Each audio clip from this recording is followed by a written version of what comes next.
नमस्कार, आप सभी का स्वागत है आशुतोष वैदिक एस्ट्रो यूट्यूब चैनल पर। ये तो हम सभी जानते हैं कि इस बार गणेश चतुर्थी 31 अगस्त को है। तो आज हम सबसे पहले आचार्य जी से यह जानेंगे कि गणपति स्थापना पूजन का सही तरीका क्या है। 31 अगस्त बुधवार के दिन गणपति स्थापना है और इस दिन 12:08 से 2:28 अर्थात वृश्चिक लग्न में ही गणपति जी की स्थापना करनी। गणपति जी का पूजन किस तरह से किया जाता है उसके बारे में थोड़ा सा संक्षिप्त में मैं बता देता हूँ। हमारी संस्कृति में आराधना के लिए सबसे संक्षिप्त कार्य है पंचोपचार पूजन। पंचोपचार का मतलब होता है गंध, पुष्प, धूप, दीप और नैवेद्य। गंध का अर्थ है कि जो भी मूर्ति है, जो भी स्वरूप है, जिसकी भी आप आराधना कर रहे हो, उनको सर्वप्रथम उनको तिलक करना। क्योंकि गणपति जी हैं तो इनको सर्वप्रथम आप कुमकुम का तिलक करें या लाल चंदन का टीका करें। उसके बाद आपको गणपति जी को लाल रंग के किसी भी तरह के लाल रंग के पुष्प चढ़ाने हैं। उसके बाद उनको धूप देनी है। उसके बाद उनको दीपक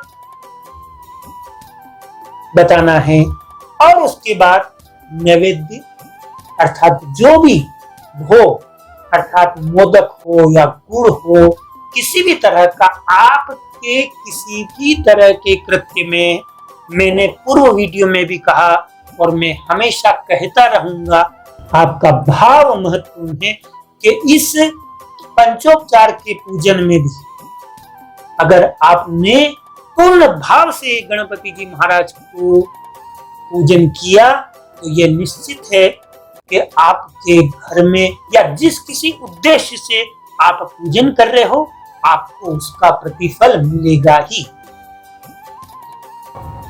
आचार्य जी, मेरा एक प्रश्न है, किसी लड़के या लड़की का विवाह नहीं हो पा रहा हो, विवाह में रुकावटें आ रही है, तो उन्हें गणपति जी की किस तरह से आराधना करनी चाहिए जिससे गणपति जी का आशीर्वाद मिल जाए और उस व्यक्ति की घर गृहस्थी बस जाए।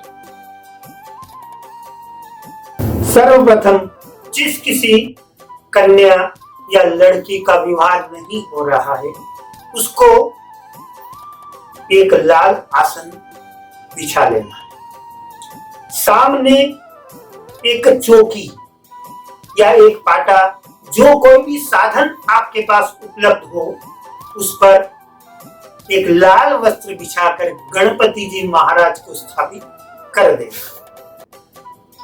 फिर एक थाली में 51 गुलाब के फूल रख देने हैं।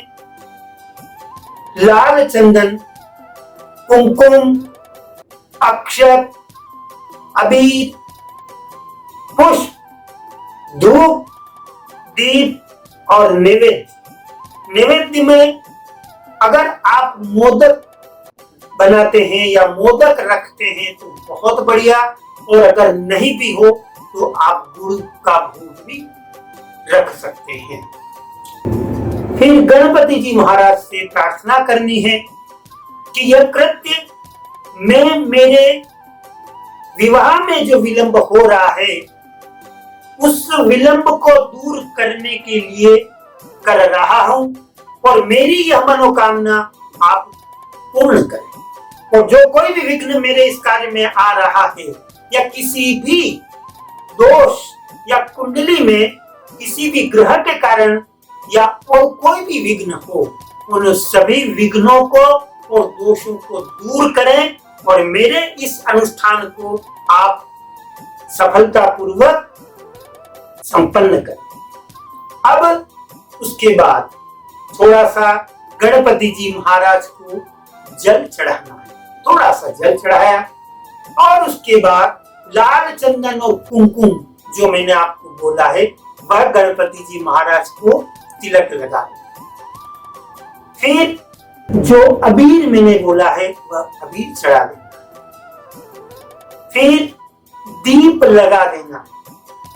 यद्यपि प्रत्येक कार्य के पीछे जो भी मंत्र है वह अनुष्ठान बहुत बड़ा है, लेकिन मैं यह अनुष्ठान हर एक बालक या हर एक वह कन्या जो कि चाहे विधान को जाने न जाने लेकिन वह भाव से कर रही है वही महत्वपूर्ण है। तदुपरांत आपको दीपक लगा देना है, धूप बता देनी है और गणपति जी महाराज को अगर आपने मोदक है आपके पास तो मोदक का भोग लगाना है, और नहीं है तो मैंने आपको कहा कि आप गुड़ का भोग भी लगा सकते हैं। यह सब करने के बाद फिर आपको गणपति अथर्वशीर्ष के पहला पाठ करना है। पहला पाठ पूर्ण होने के बाद एक दुर्वा और एक ही गुलाब का फूल चढ़ा देना। फिर दूसरा पाठ किया, फिर दूसरी दुर्वा और फिर दूसरा गुलाब का पुष्प चढ़ाना। इस तरह आपको 51 पाठ करने हैं और प्रत्येक पाठ करने के बाद आपको गुलाब का पुष्प और दुर्वा चढ़ानी। तो 51 पाठ होने के बाद जो ही आपके 51 पाठ हुए, गणपति जी महाराज को पुनः प्रार्थना करनी है कि मेरे द्वारा किया गया यह अनुष्ठान जिसमें किसी भी तरह की त्रुटि रही है तो उसके लिए मुझे आप क्षमा करें, और मैंने जिस भाव से और जिस उद्देश्य से यह कृत्य किया है उस उद्देश्य की पूर्ति करें। यह प्रार्थना करने के बाद आपको मालपुए का भोग लगाना है, और यह मालपुए का भोग लगाने के बाद पुनः आपको प्रार्थना करनी है। आपने पूरी तन्मयता से यह कृत्य किया तो मैं पूर्ण आश्वस्त हूं कि यह अनुष्ठान पूर्ण होने के बाद आपको कहीं जाने की आवश्यकता नहीं है। आपके घर बैठे ही रिश्ते और वह मनो अनुकूल रिश्ते आएंगे। आचार्य जी बहुत बहुत धन्यवाद।